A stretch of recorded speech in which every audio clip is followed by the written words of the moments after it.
Salutations à tous, bienvenue dans la chaîne de la Fondation d'Axa Ramatou. Ce soir, nous allons effectuer la leçon de base, le cours de leçon numéro 8. J'espère que celle-ci vous sera utile dans votre vie quotidienne afin de comprendre un petit peu les différents mécanismes par rapport à différentes approches sous justement le concept de la sagesse d'Axa Ramatou dont je vous délivre quotidiennement. Le cours de ce soir va être assez spécifique, comme tous les autres cours d'ailleurs. Pourquoi? Parce que les sujets, ce sont juste seulement les bases. Je ne vais pas traiter l'ensemble des sujets, parce que si je devais traiter l'ensemble des sujets, il me faudrait beaucoup plus de programmes afin de vous expliquer clairement tous les concepts une par une. Alors, ce soir, on va commencer par le sujet, les attributs dimensionnels illimités du bio-ordinateur humain. Sachez que le ciel prend en compte énormément l'humanité. Il ne le prend pas comme un cobaye, surtout pas les forces positives, surtout pas les forces bienveillantes du cosmos, de l'univers. Pourquoi? Parce qu'ils savent que chaque être humain est un potentiel, est un noyau qui est attaché à leur énergie, à leur champ de plateforme énergétique, c'est-à-dire à leur forme énergétique, à leur, comment dire ça, à leur présence, qui eux-mêmes sont attachés à une présence au-delà. C'est-à-dire que tout pour eux est sous la vision, sous la perspective de l'unité intégrale qui existe au sein de la dimension de l'existence active. C'est pourquoi chaque être humain, pas seulement les humains, chaque être vivant est vraiment une conception précieuse qui, justement, utilise des énergies très spécifiques et de ces énergies spécifiques, elles évoluent, elles progressent, c'est-à-dire elles exercent leurs trois programmes fondamentaux sur la Terre noyau qui sont l'expérience, l'évolution et les missions. Et bien entendu, euh, je vais lire ici ce paragraphe. L'humain, avec les attributs dimensionnels illimités. Qu'est-ce que ça vous fait penser quand on parle d'attributs dimensionnels illimités? Bien entendu, des choses que l'humain ne peut même concevoir, des choses qui dépassent d'un côté l'entendement, qui nourrit l'imagination. Je peux vous dire clairement ici que pensée, chaque pensée euh, qui est assez haute en fréquence vibratoire est à tout prix en communication avec une autre réplique de pensée qui va se, comment dire ça, euh, pas se cogner, mais qui va entrer en synchronisation et qui va faire vivre des impressions directement sur la Terre noyau à travers les humains. Mais ça va être le sujet d'après. Là, ce que j'essaie de vous dire, c'est que l'attribut dimensionnel illimité, qu'est-ce que ça peut être, selon vous? C'est-à-dire, il n'y a vraiment pas de limite. Dans la pensée, la dimension dynamique du plan d'activation de pensée n'a aucune limite, qu'il soit positif, qu'elle soit négative. Pourquoi? Parce que l'on vit dans la dimension à caractère vibratoire luminique mobile, chers amis. Et celle-ci est sous la loi de la dualité, sous la loi de l'équilibre de la force positive et de la force négative, sous la loi du libre arbitre. C'est-à-dire qu'il y a des dimensions où même l'être humain ne peut imaginer que ça existe. Des dimensions très beaux et très paradisiaques et des dimensions aussi assez spécifiques, on peut dire ça. Dans l'univers, il y a vraiment de tout. C'est c'est ce que je peux vous dire. Tout ce que l'humain imagine, est forcément le fruit d'un certain potentiel, d'une réplique de pensée qui a été émise il y a très longtemps au sein de la galaxie noyau. C'est ce que je peux vous dire. Alors, donc, avec les attributs dimensionnels illimités dans son bioordinateur, c'est-à-dire se trouve dans son bioordinateur. C'est pourquoi le cerveau, l'Appio Computura, est vraiment très sacré, est vraiment un appareil technologique qui est issu d'une énorme technologie divine, céleste et même divine. Et bien entendu, l'être humain a le droit, a l'autorisation, a la charge d'utiliser un cerveau biologique. Pour quel programme de nouveau? Pour, bien entendu, une fois de plus, ce programme évolutionnel, expérientiel, missionnel, ouverte à double polarité. Alors, je continue. Dans son bioordinateur, en sa disposition, est un être fascinant qui peut s'ouvrir aux dimensions illimitées dans l'espace infini limité. Écoutez, cette notion, je sais que ça peut forcer l'entendement. Qu'est-ce que c'est l'infini? Qu'est-ce que c'est l'illimité? Qu'est-ce que c'est tout ce concept-là qui paraît vraiment abstrait, n'est-ce pas? Bien entendu, ça, ça peut être seulement être vécu, et de ce vécu, ça peut être transmis à une certaine échelle qui va correspondre à des certaines significations selon une certaine terminologie qui va appartenir à une certaine tranche spatio-temporelle sur la Terre noyau pour l'humanité. Donc, l'être humain n'est pas un être, comment dire ça, n'est pas un pantin, n'est pas un, comment dire ça, un objet de manipulation, n'est pas, parce que je vois beaucoup de personnes qui pensent que nous sommes des rats de laboratoire, etc., etc. Comme dit, cette idéologie-là appartient plutôt à ceux qui prônent la super-intelligence, qu'est bien entendu les forces lucifériennes, les forces de la nébuleuse d'Orion. Tandis que les forces sélégusiennes prônent la super-conscience. Contrairement à la super-intelligence, ils prônent la super-conscience. Et c'est de ça que l'humain peut justement, comment dire ça, elle peut se réaliser sur la Terre noyau en tant qu'unité de conscience missionnaire appartenant à un certain plan de propagation, de procédure, pardon, de Célus. Donc, pour l'instant, c'est ce que j'ai à dire par rapport à ça. On va passer au slide suivant.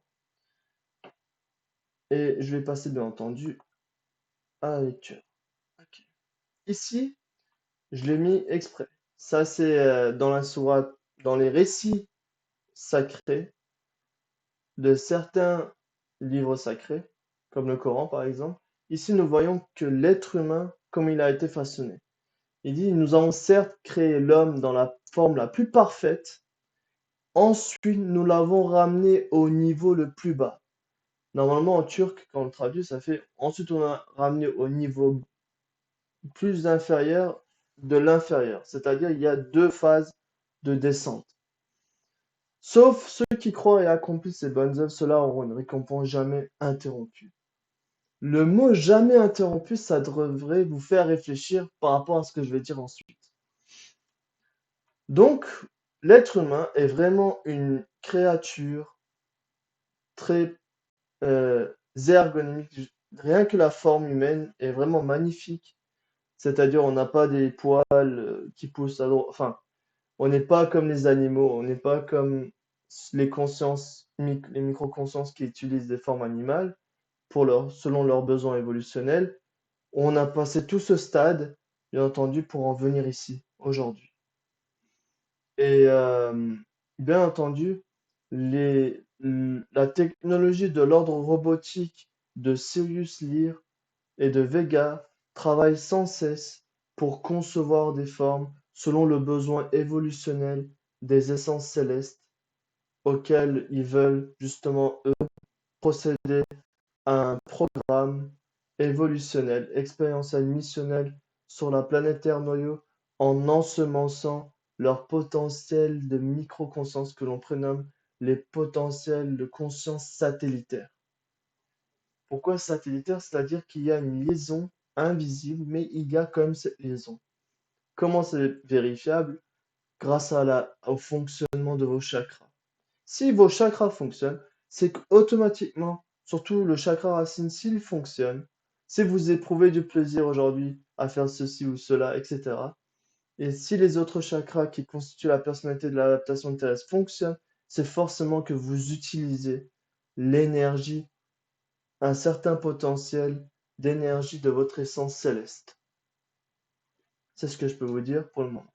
Donc, la dernière phrase est très importante ici qui dit: Sauf ceux qui croient et accomplissent les bonnes œuvres, ceux-là auront une récompense jamais interrompue.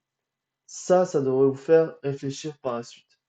Je vais continuer par rapport au verset que j'ai pris. Ici, tout d'abord, avant de passer par là, j'ai envie de vous parler un petit peu de la dynamique de la pensée. Tout d'abord, je vais vous mettre ça ici. Déjà, le fonctionnement du plan d'activation intellectuelle, c'est-à-dire de la pensée, elle est sous la dynamique de la microconscience qui siège dans la coordonnée centrale de l'étoile polaire du deuxième chakra, celle qui est en orange et qui, bien entendu, constitue un champ de forme énergétique subtile où les pores, c'est-à-dire les particules énergétiques, les Ceriscuman, on appelle ça, les pores, les particules énergétiques qui sont dotés de sensibilité, de réceptivité par rapport aux impressions de la pensée pour qu'une conscience puisse décrypter ces informations qui se trouvent dans le cerveau, c'est-à-dire dans les zones spatiales génétiques. On va en revenir ensuite. Qu'est-ce qu'il va faire? Bien entendu, ici, il va décrypter seulement les sensibilités intellectuelles, c'est-à-dire la forme énergétique du deuxième chakra est réservée uniquement pour les impressions intellectuelles, pour les pensées, rien d'autre. Et par rapport à ceci, qu'est-ce qu'il va faire grâce à certains systèmes d'impulsion par les micro-consciences sur le cerveau biologique, sur les zones spatiales génétiques du cerveau biologique où sont imbriqués le deuxième cerveau énergétique de la deuxième forme énergétique du deuxième chakra du bas, automatiquement, il va avoir au néocortex un bombardement de pensées. Et sachez que les scientifiques disent aussi que le cerveau consomme plus d'énergie à penser qu'à entrer en réaction, qu'à mettre en application. C'est-à-dire que la pensée, si elle n'est pas contrôlée, elle peut devenir un cercle chaotique. Et ce cercle chaotique donne, donne une ouverture aux forces de la nébuleuse d'Orion, qui, eux, qu'est-ce qu'ils vont faire? Ils vont procéder à à une certaine opération sur les personnes en question. Donc, la pensée est un mécanisme qui va faire évoluer, qui va élargir le spectre de compréhension d'un être humain, qui va l'enrichir, qui va le faire, qui va même l'inviter à contempler, à la contemplation de son propre être, bien entendu, de son entourage, etc., etc. Il va se dire, moi, enfin, il va justement automatiquement s'ancrer en lui-même, il va se travailler sur lui-même, il va penser il va se blâmer sur lui-même, etc., etc. Donc, chers amis, toutes ces particules énergétiques de la deuxième forme énergétique sont à caractère luminique à caractère vibratoire luminique mobile, à double polarité. Je vais procéder à la lecture, chers amis. Alors, du programme en question, parce qu'il est vraiment très spécifique. Cette ouverture permet, c'est-à-dire l'ouverture aux dimensions infinies pour l'être humain, leur permet d'obtenir, selon la situation et leur progression, l'énergie des dimensions universelles dans l'espace infini illimité. Donc, il y a une ouverture à réaliser. Et cette ouverture peut être réalisée grâce justement aux pensées, à la pensée, c'est-à-dire à la qualité vibratoire des pensées. Un être humain peut penser très restreint, peut penser très élargi. Et bien entendu, il y a aussi la notion de dense et de subtil. Les pensées denses et brutes, les pensées fins et subtiles.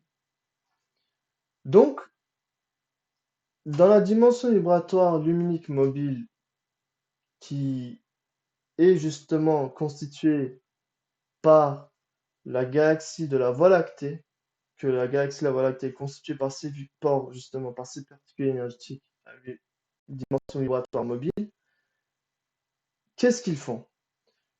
Ils naviguent au sein de l'espace de la zone spatiale galactique.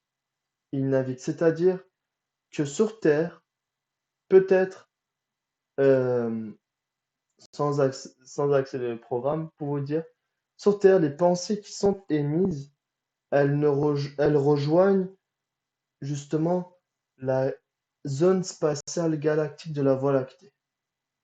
Et qu'est-ce qui se forme? Il y a une concentration de formes pensées, si vous voulez, des répliques de pensée qui appartiennent à une certaine tranche spatio-temporelle qui est issue d'une certaine personne qui a vécu sur la Terre noyau au sein d'une certaine époque.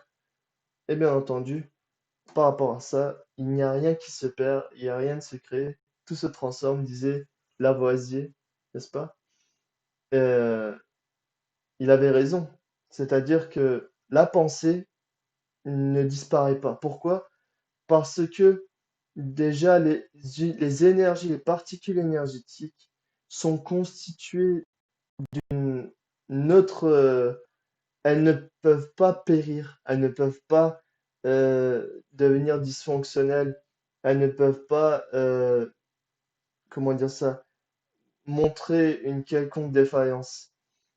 Elles sont, ce sont, si vous voulez, des mini-cristaux vivants, des mini-particules de cristaux vivants, ces particules énergétiques. Et bien entendu, ces données-là restent éternelles. Qu'est-ce qui se passe alors dans ce cas? Ils vont naviguer au sein de la zone spatiale galactique de la Voie lactée. Donc, je continue. Ici, cette ouverture permet à l'humain d'obtenir, selon la situation et sa progression, l'énergie de dimension universelle dans l'espace infini limité. Donc, ici, les questions d'obtenir de l'énergie universelle. De quelles coordonnées? Ça, je vais le montrer tout de suite. Je vais vous montrer ça d'une meilleure façon. Voilà. Là où se situe le comité de l'étoile polaire de l'univers noyau. C'est-à-dire que le plan akashique, si vous voulez, le centre de blocage du registre akashique expérientiel de la Terre noyau, se trouve là-bas. Dans ce registre, qu'on prénomme la tablette préservée dans le soufisme, ou, enfin bien entendu, Lévi Mahfouz, c'est dans la terminologie religieuse du soufisme, il se prénomme justement par la tablette préservée. Donc, il y a une tablette préservée de qui? Ça peut être la question. Pourquoi cette tablette a eu besoin, a été ressenti le besoin d'être préservé. Qu'y a-t-il dans ces données akashiques? On parle ici des données de toutes les consciences, de toutes ces galaxies parallèles que vous voyez dans ce dessin, et bien entendu de la galaxie noyau. Toutes ces galaxies que vous voyez sont polarisées et sont en contact direct avec leur voisinage. Bien entendu, ça forme une espèce de grappe que l'on prénomme Racite Oclistas y Vestala, c'est-à-dire les grappes euh, de cristaux Racite Oclistas y Vestala, les grappes de cristaux regroupés.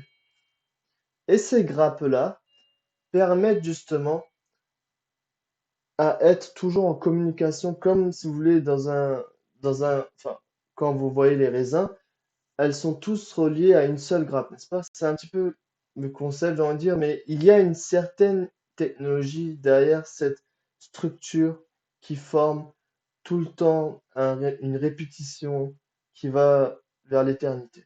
Donc il y a un modèle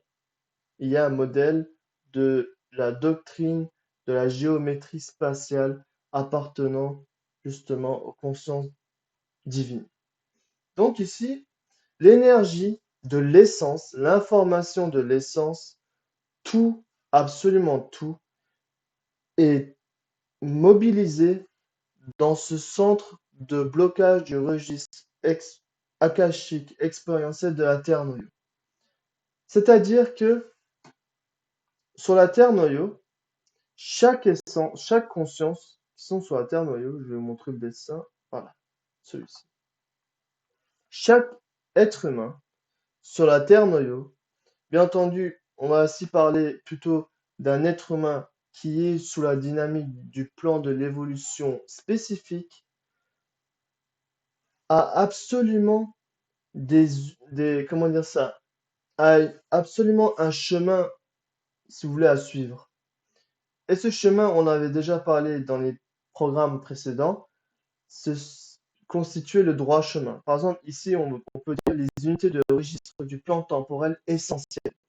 Pourquoi ce facteur temporel essentiel est important? Pour obtenir justement l'énergie universelle où est mobilisée l'énergie de l'essence selon la situation et la progression des potentiels de microconscience sur la Terre noyau.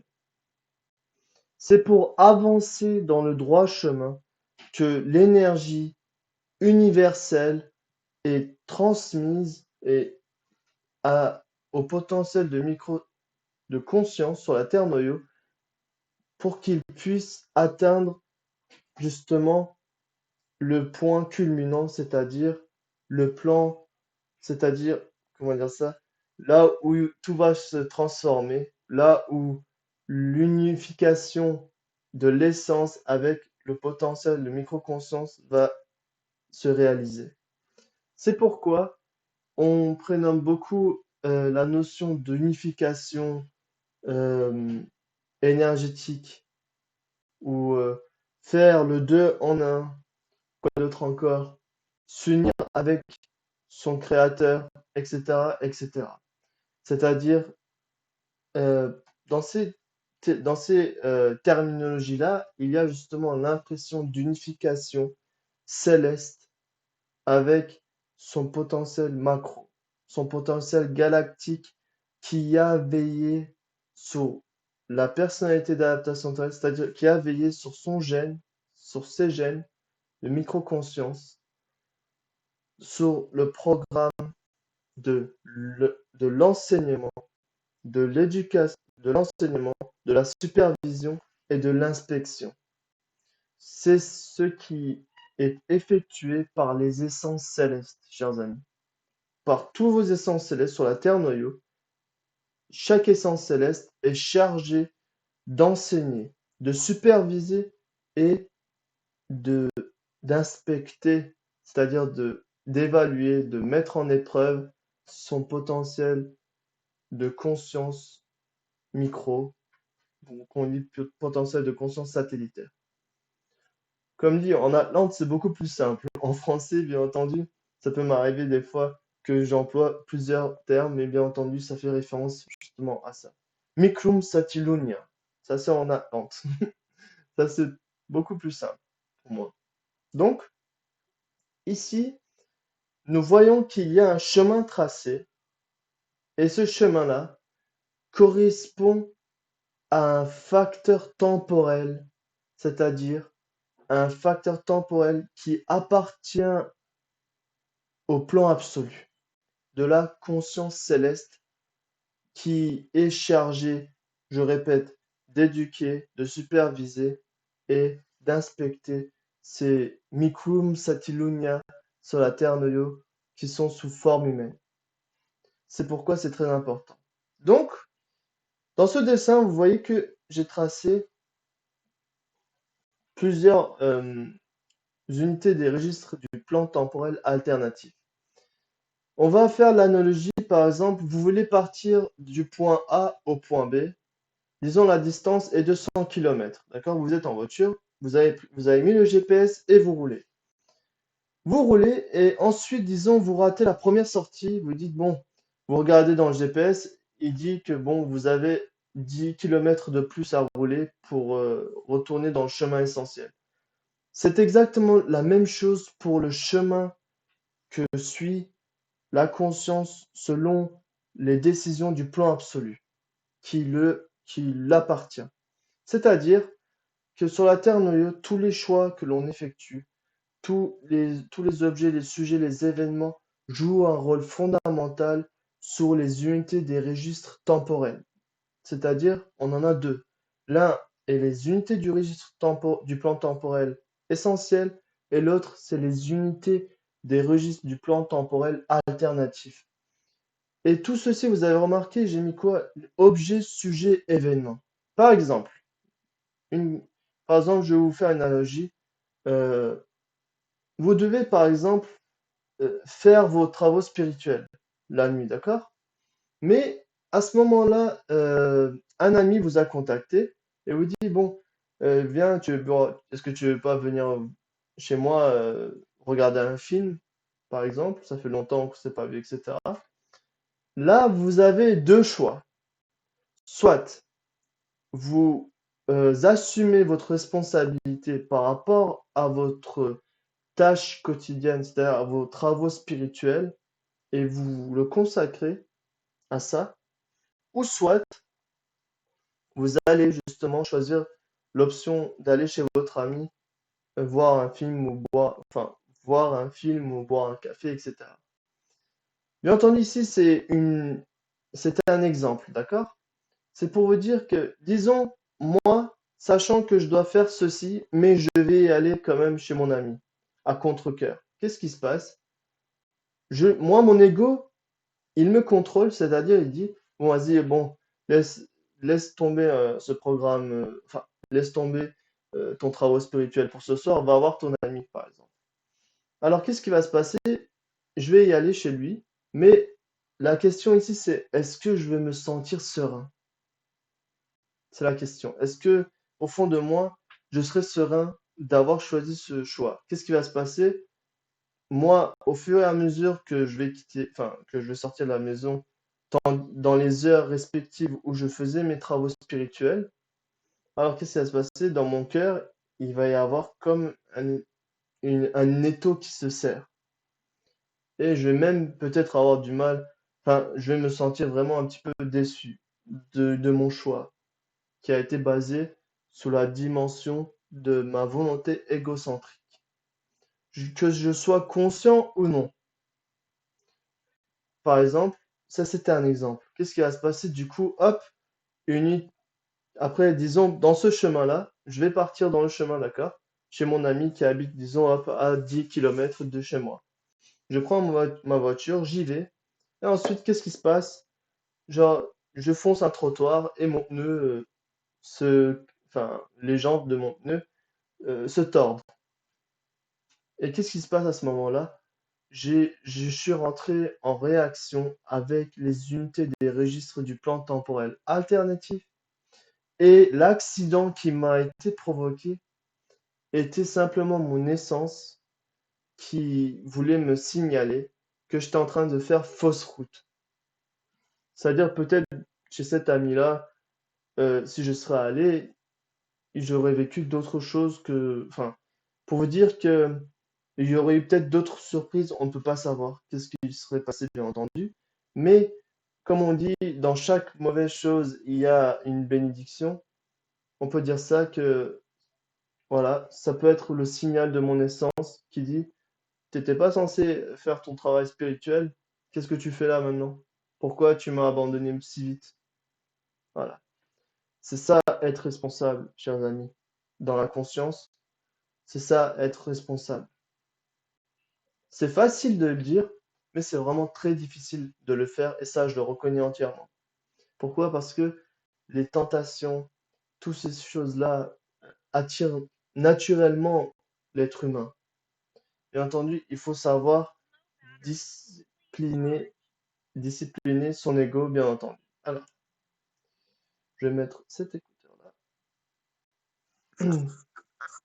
Pour vous dire, chers amis, euh, disons, après ceci, cette fois-ci, je l'ai vécu, d'accord?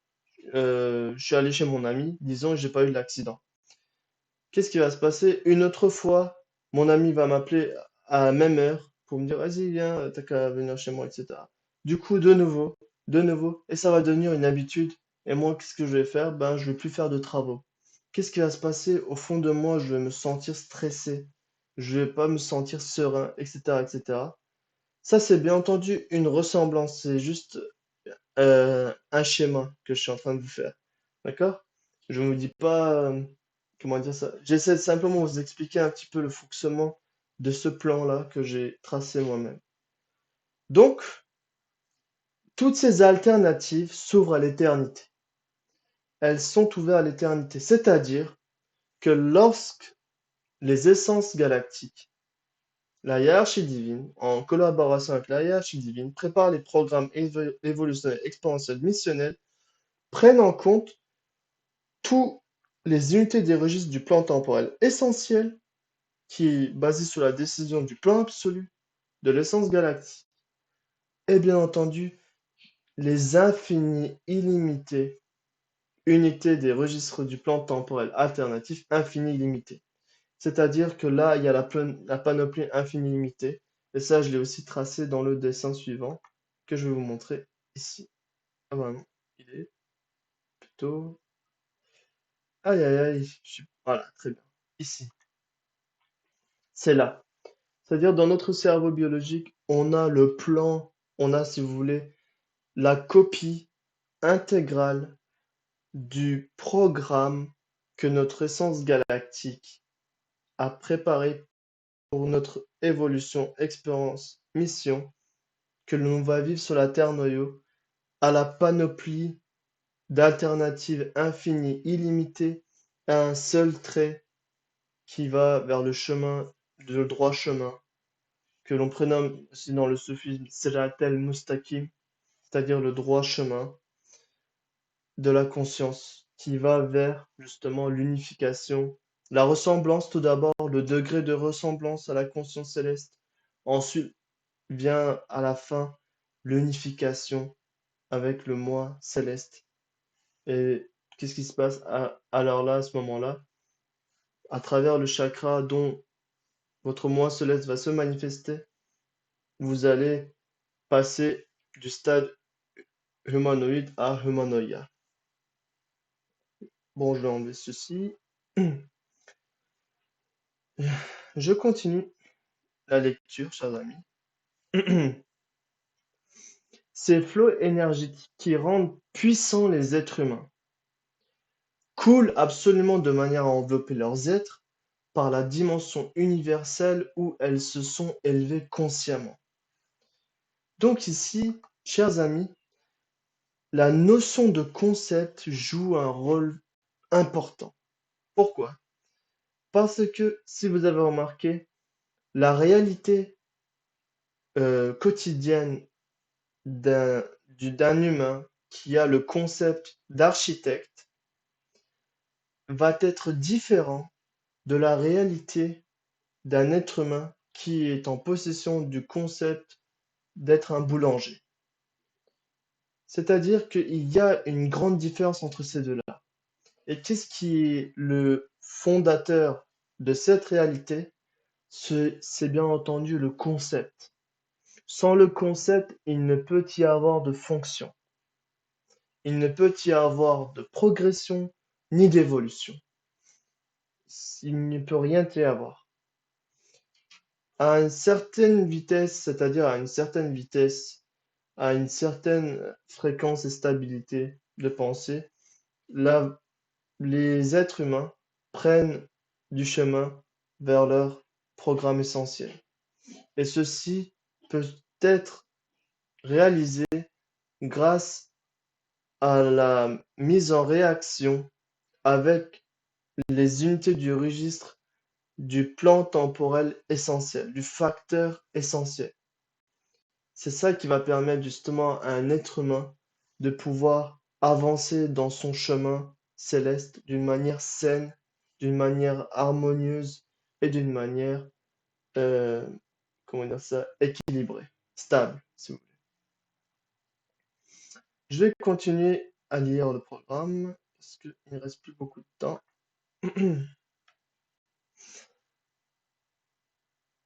Les êtres humains qui se renforcent avec ces flots énergétiques par rapport à précédemment présentent une expression avec une plus grande force. C'est-à-dire que là, comme il y a eu des vécus Amazon actives qui a été qui a été provoqué par votre essence galactique, vous allez vivre des choses qui va dépasser euh, le domaine ordinaire, c'est-à-dire la perception ordinaire de la réalité terrestre. Par exemple, vous allez peut-être être pris dans un vaisseau, vous allez peut-être être pris dans un symposium, dans un vaisseau, dans une base technologique. Peut-être vous allez rencontrer des êtres énergétiques qui appartiennent justement au comité de l'Union des bases technologiques, etc., etc. Des choses tellement puissantes que même sur Terre, être totalement, vous allez être totalement changé par rapport à ça. C'est-à-dire, votre force de discipline sur soi sera beaucoup plus important. Votre force de prise de conscience sera beaucoup plus importante, qui correspond à l'essence. Votre force de concept sera encore beaucoup plus riche, etc., etc. C'est ainsi qu'un être humain se galactifie. Je sais que c'est pas un mot qui existe en français, mais c'est le mot qui vient justement ici à présent. Se galactifie, c'est-à-dire se bétaifie ainsi tout d'abord en avançant pas à pas, d'une façon progressive. Et bien entendu, ici, les intentions jouent un rôle fondamental aussi. Pourquoi? Parce que ce sont les intentions qui vont nous tracer le chemin que l'on va justement traverser.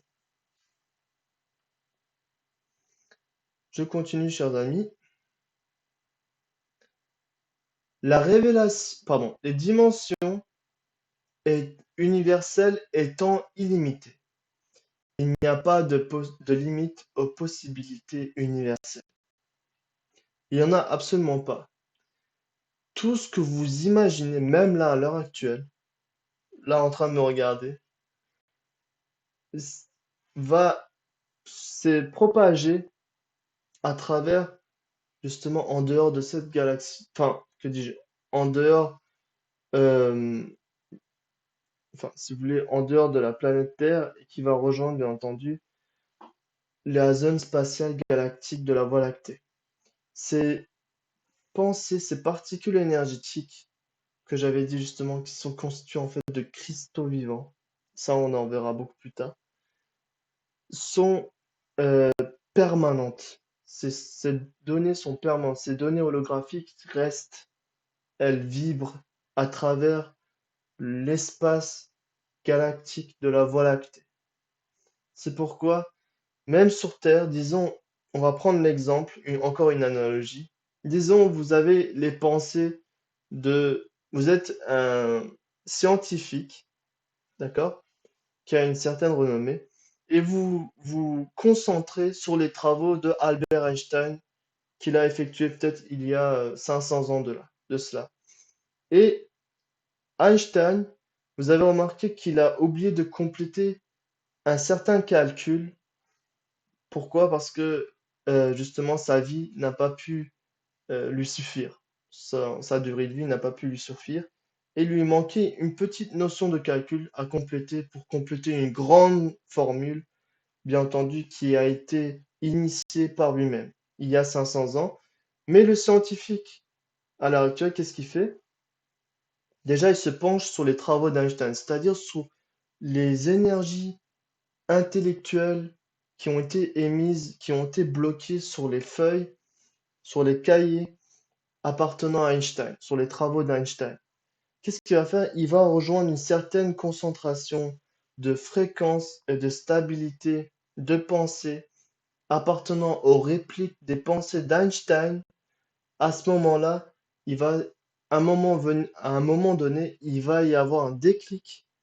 Et ce déclic va, bien entendu, je vais vous le montrer ça tout de suite, parce que c'est un dessin que je trouve qui est très important, va tout de suite va tout de suite tirer dans les zones spatiales génétiques du scientifique d'aujourd'hui les répliques de pensée de Einstein et il va lui permettre de décortiquer la formule qui devait être complétée.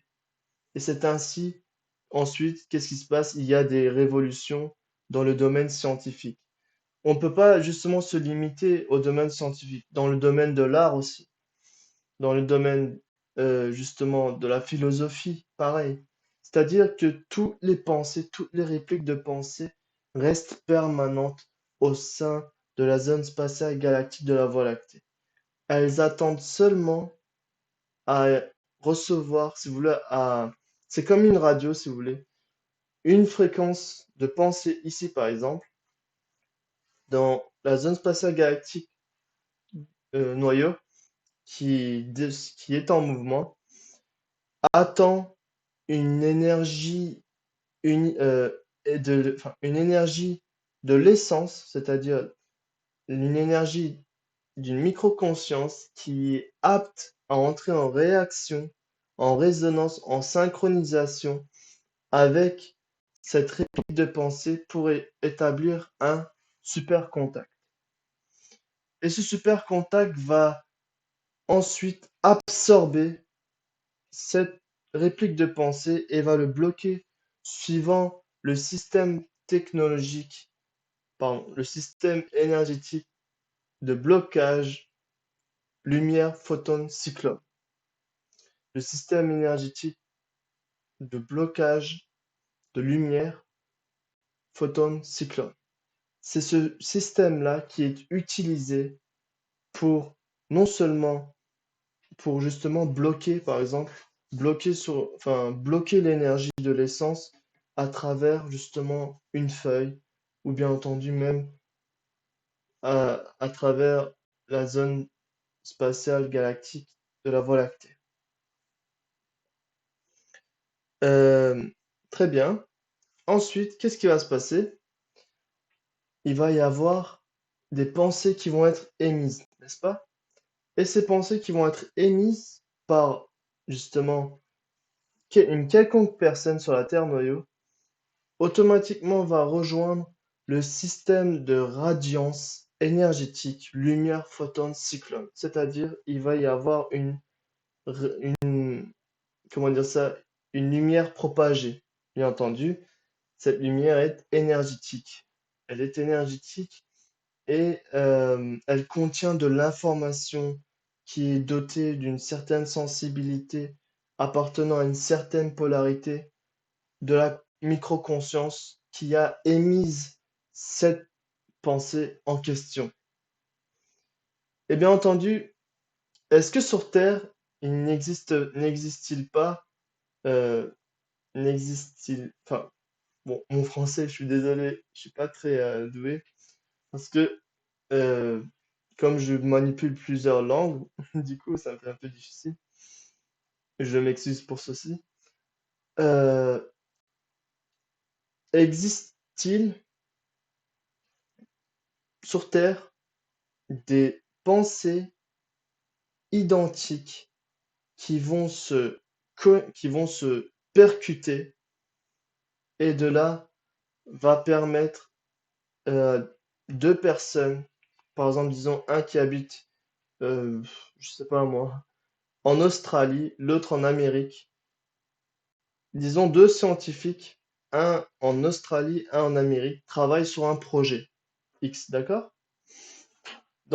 Et ils émettent tous les deux, par le système de radiance énergétique, lumière photon-cyclone, des pensées. Qu'est-ce qui va se passer? Au bout d'un moment, leurs étoiles, si vous voulez, vont se croiser. Et qu'est-ce qui va se passer? Ils vont vibrer de la même manière. Et qui sait, un jour, ceci va permettre à ces deux scientifiques de se retrouver au centre du projet commun dont eux ils travaillaient indépendamment. On appelle ceci, bien entendu, la télépathie, justement une variation de la télépathie. Est-ce que seulement on peut se limiter aux répliques de pensée? Non, il y a aussi les répliques sensorielles. Pardon, il y a les répliques pas sensorielles, hein. Attention, ça c'est encore autre chose. Il y a les répliques émotionnelles, intellectuelles et pulsionnelles, si vous voulez le plaisir. Tout ceci forme justement une immense piscine de données holographiques qui est basée sur la caractéristique vibratoire luminique mobile et qui est stockée au sein de la zone spatiale galactique de la Voie lactée. Excusez-moi. Très bien. Donc, ici, j'ai dit quoi? Fréquence plus stabilité de la pensée en réaction. C'est-à-dire que ce n'est pas une seule fois qu'il faut émettre cette fréquence, il faut l'émettre plusieurs fois. Il faut insister, insister. Par exemple, insister sur le fait de comment Einstein a pu penser à cette formule, qu'est-ce qu'il avait dans la tête, etc. Le scientifique doit vraiment se concentrer sur la fréquence vibratoire de la pensée d'Einstein. Et qu'est-ce qui va se passer au bout d'un moment s'il donne son mérite, si vraiment il fournit bien ses efforts, il va entrer en résonance avec les répliques de pensée d'Einstein. Et du coup, il va permettre au monde scientifique, au monde mathématique, si vous voulez, de révolutionner un concept qui appartenait à Einstein il y a 500 ans. Ça, c'est par exemple un exemple. On peut aussi donner d'autres exemples, par exemple des répliques de pensée de grandes personnalités qui ont vécu sur la Terre noyau, etc., etc. Si vous voulez, il y a eu combien d'êtres humains jusqu'à maintenant? Il y a eu 100 milliards d'êtres humains à peu près. Imaginez 100 milliards d'êtres humains qui a pensé sur la Terre noyau et que ces pensées se retrouvent au sein de la zone spatiale galactique de la Voie lactée. Ça en fait beaucoup. Du coup, la question peut se poser, est-ce que toutes nos pensées nous appartiennent réellement? C'est la question qu'on peut se poser. Par rapport à quels critères, etc., etc. Ça, j'aime bien vous laisser en suspense, je vais vous laisser en suspense, c'est-à-dire je vous invite à contempler la réponse de cette question. Donc, très bien, je vais continuer la lecture. Celui, la révélation des possibilités est basée sur des actions conscientes par les unités universelles. Bien entendu, ces actions conscientes, savoir ce que l'on fait, pourquoi on le fait, et dans quel but on le fait. C'est-à-dire être responsable de son action comme il se doit. Si, par exemple, il faut effectuer des travaux, il faut le faire. Des travaux spirituels, il faut le faire. Pourquoi? Parce que on a déjà cette notion et selon la force de la notion, on est responsable de l'information. Alors, je continue, chers amis. Celui qui fait un pas, selon le pas effectué, s'embellira de possibilités. Faire un pas ce produit y incluant diverses intentions. Faire un pas se réalise avec les pensées et actions qui se basent aux intentions. Bien entendu, ici je peux vous montrer le dessin que j'avais exposé il n'y a pas très longtemps, celui-ci. Donc rappelez-vous, qu'est-ce que je vous avais dit? Les intentions. L'intention passe en premier. Ensuite vient le souhait, le désir. Ensuite la demande, la prière, etc. Et bien entendu, tout ceci est ouvert à la double polarité. Ensuite, il y a l'expérience, la compétence, la maîtrise, l'expertise. Donc, ici, je vais vous relire le passage, il est important. Celui qui fait un pas, selon le pas effectué, s'emplira de possibilités. Faire un pas se produit y incluant diverses intentions. C'est-à-dire, vous allez émettre une certaine vibration de vos intentions. Et de cela, celle-ci va être comme si vous toquiez la porte de l'univers. Plus vous allez émettre cette intention, plus elle va se transformer en souhait, elle va se transformer en désir, et plus elle va se transformer en demande, elle va se transformer en prière. Et qu'est-ce qui va se passer? L'univers va ouvrir sa porte, il va vous faire entrer dans sa demeure, en quelque sorte, et il va vous faire vivre l'expérience à laquelle vous avez aspiré quand vous avez émis vos premières intentions, vos premiers souhaits, vos premières demandes et vos premières prières. Il y a une notion qui dit, ce n'est pas ce que l'on désire qui, que l'on a, ce n'est pas ce que l'on désire que l'on attirons, que l'on attire, que nous attirons, si vous voulez. Ce sont les vibrations que l'on émane qu'on attire. C'est-à-dire, ce n'est pas les souhaits, ce n'est pas ce que je veux qui va venir vers moi, c'est ce que moi je vibre qui va venir vers moi, bon ou mauvais. C'est pourquoi il est très important de régulariser la dynamique de la dimension de la pensée. Ça, je vais continuer. Ensuite, je continue. La pensée est vécue grâce à la révélation du potentiel de force connu sous l'expression les sensibilités intellectuelles aux ADN qui prend place dans les noyaux cellulaires du cerveau humain. Ça, je vous l'avais déjà expliqué plusieurs fois. C'est-à-dire que dans les zones spatiales génétiques, il y a des particules énergétiques dotées de données holographiques qui appartiennent à une certaine sensibilité intellectuelle et qui attendent d'être activées. Par quels moyens? Bien entendu, par les fonctions de décryptage des microconsciences. Par rapport à quel déclic? Par rapport à quel outil? La connaissance, le savoir. C'est pourquoi quiconque a le savoir peut justement, que disons-nous nouveau? Celui qui a le savoir a le pouvoir. C'est à peu près ça le concept. Je continue. Alors, ce potentiel de force dans le cerveau humain rend accessible aux dimensions infinies dans l'espace infini illimité pour l'humain.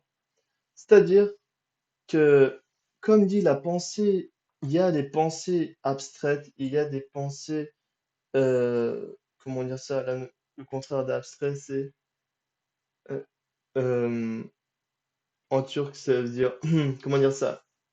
Ah, j'ai de la honte aussi là. Il y a les pensées abstraites, il y a les notions qui sont factuelles, d'accord? Ces deux choses sont très importantes. Pourquoi?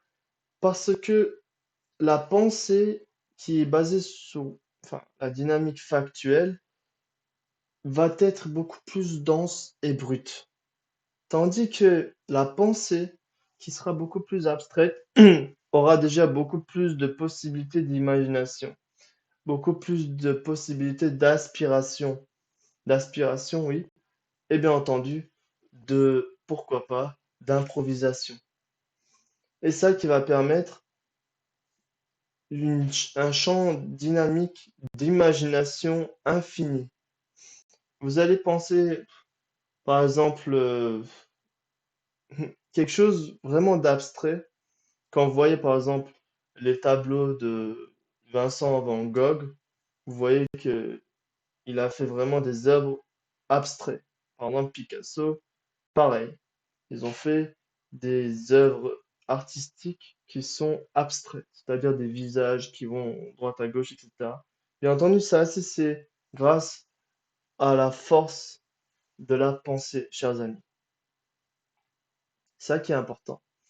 Ça va permettre de justement créer des œuvres avec sa propre énergie d'essence qui va permettre son autocréation sur la terre noyau à travers l'œuvre.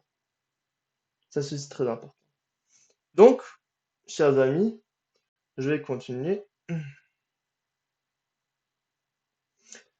Car en tant que propriété de programme crypté, chiffré, qui verrouille ce potentiel de force, il est en communication avec cette dimension infinie. C'est-à-dire, c'est quoi qui bloque euh, l'énergie dans les zones spatiales génétiques? Bien entendu, ce sont les programmes qui sont cryptés. Ils sont cryptés et ils attendent une fonction de décryptage via le savoir, via le concept, via la connaissance, via l'information.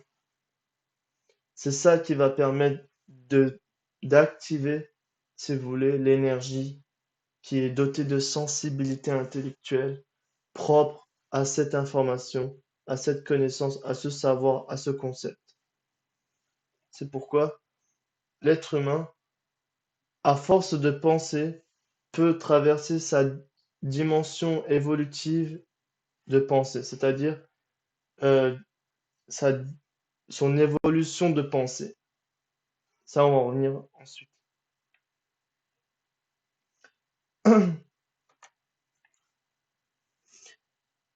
Il n'y a aucune possibilité universelle où il ne peut pas être en réaction avec le mécanisme intellectuel de la présence humaine qui est l'humain conscient. C'est-à-dire, ici, je m'explique, pour un humain conscient, d'accord, il n'y a pas de limite où il ne peut pas être en réaction avec les champs de possibilités universels qui ne peuvent pas être entrés en réaction avec le mécanisme de pensée. C'est-à-dire, en gros, ici, en clair, pour un humain qui est conscient, qui est universel, il n'y a aucune limite euh, qui va restreindre son entrée dans les dimensions ou dans les dimensions universelles où les champs de possibilités universelles sont infinis.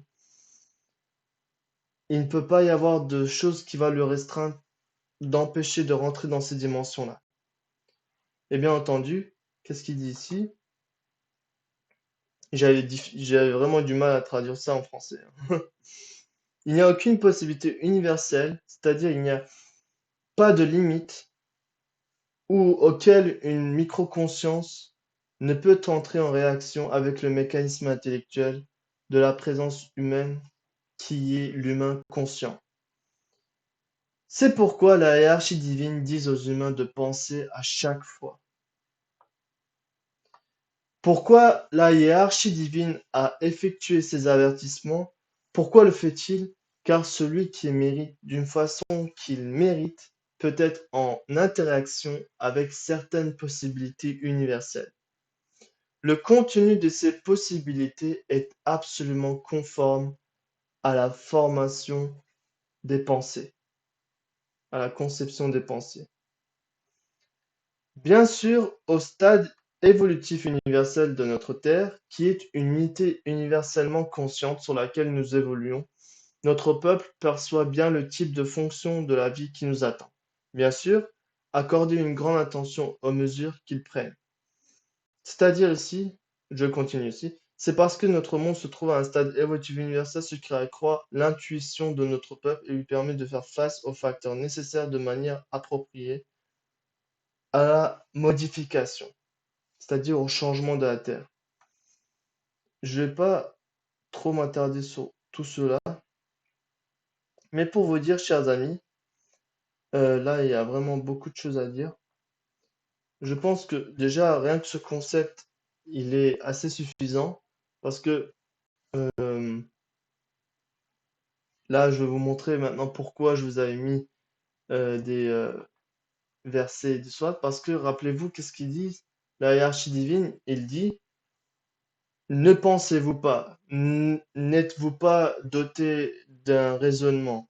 N'avez-vous pas, ne pensez-vous pas, ne réfléchissez-vous pas, etc., etc. Dans les récits sacrés, vous verrez beaucoup ce genre de impressions que la hiérarchie, que le ciel, justement, euh, dit à l'humanité en quelque sorte. Ici, comme je vous avais parlé, ici, on a les différents systèmes.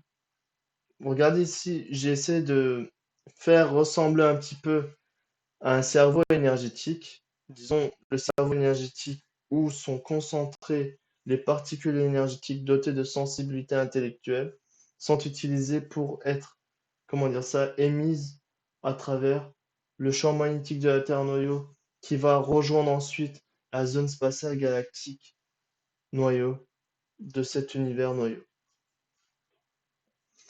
Alors, donc,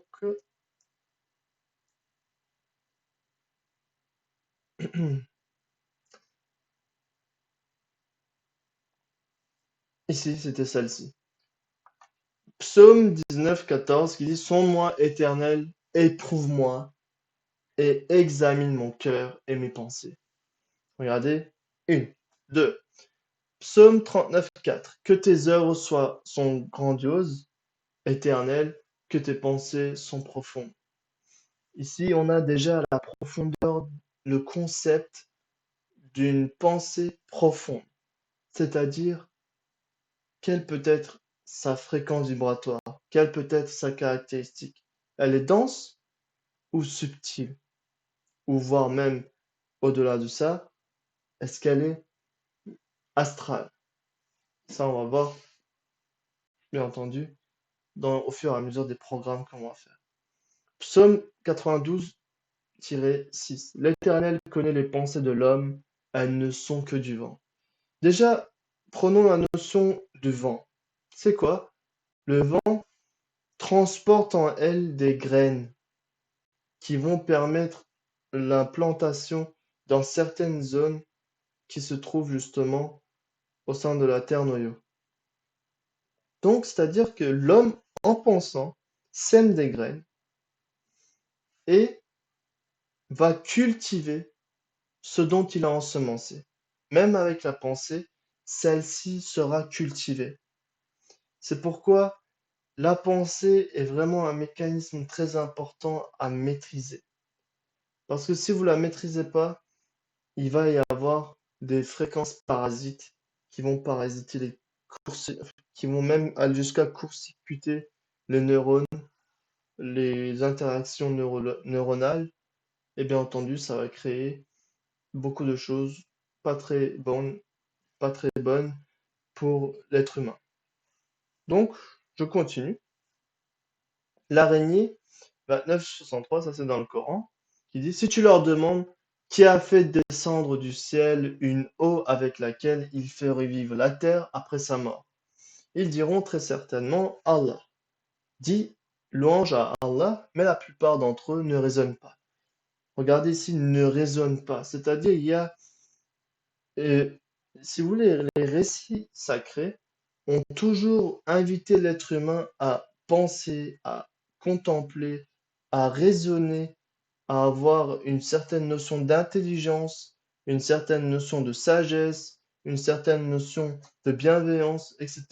Une certaine notion de pensée aussi, qui correspond justement à, au modèle standard de l'humanité universelle.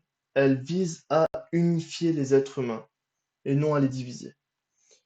Ali Imran 190. En vérité, dans la création des cieux et de la terre, et dans l'alternance de la nuit et du jour, il y a certes des signes pour les doués d'intelligence.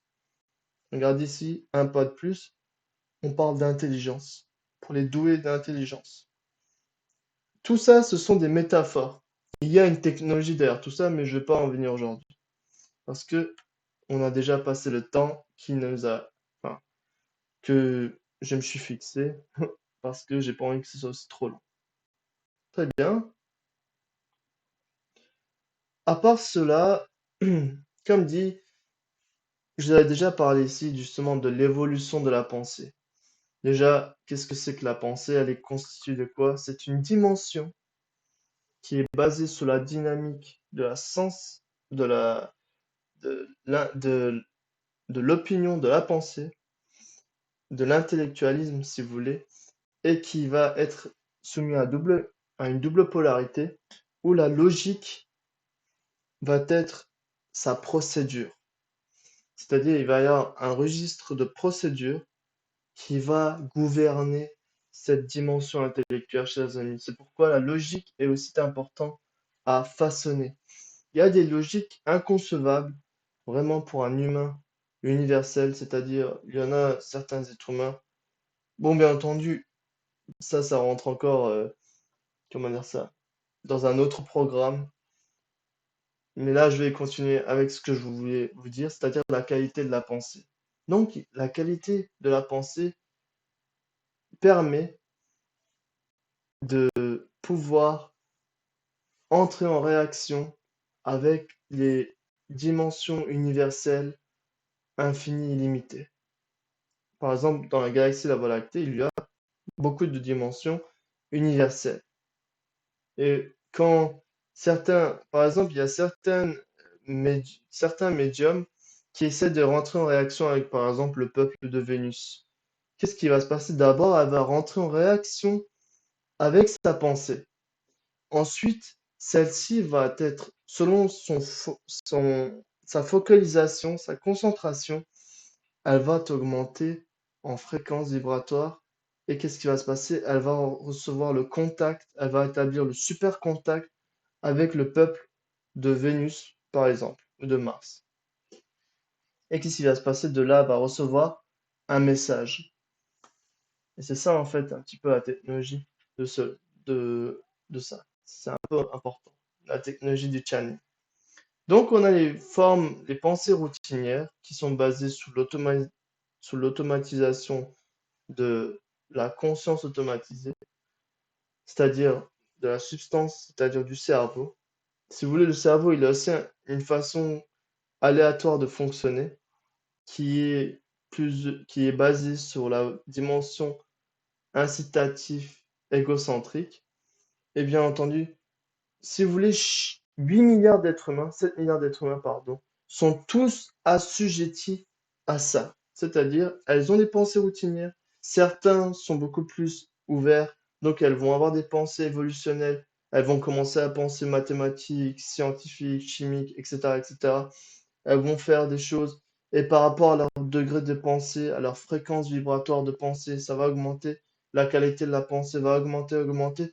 Et ça va rejoindre une pensée universelle où là, ça va devenir, ça, c'est déjà devenu fin et subtil, mais là, qu'est-ce qui va se passer? Le point culminant, la pensée universelle, c'est là où l'être humain universel commence à voir, à se montrer sur la terre noyau. C'est-à-dire, elle ne juge pas les individus entre elles, selon leurs capacités, etc. Enfin, qu'est-ce qu'elle fait? Elle ne juge personne, elle blâme, enfin, elle blâme pas, mais par exemple, disons, si quelqu'un fait du mal, elle ne va pas attacher cet acte à la personne. Elle va justement seulement blâmer l'acte qui a été effectué et non la personne. C'est ça en fait la chose. Etc. etc. C'est vraiment très riche là-dedans. Et je vais voir encore qu'est-ce que je peux vous dire par rapport à tout ça. Ça, on va en revenir une autre fois.